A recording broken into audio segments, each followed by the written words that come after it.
No niin, heipä hei ja tervetuloa tänne erikoisuutislähetykseen. Tämän päivän teemamme käsittelee voitontahtoa. Meillä on tässä rakennusmies Riina, joka on viikon työkokemuksellaan täällä rakentamassa meille parkkihallia. Riina, miten tämä etenee?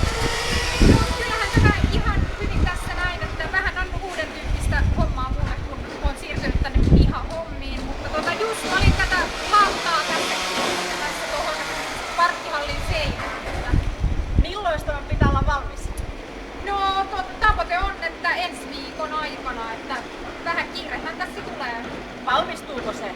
No, kyllähän se Valmistuuhan se. Valmistuu. Siinä on erinomaista esimerkkiä voitontahtoisesta asiasta ja Riina on todellinen edelläkävijä. Olenhan todellinen edelläkävijä.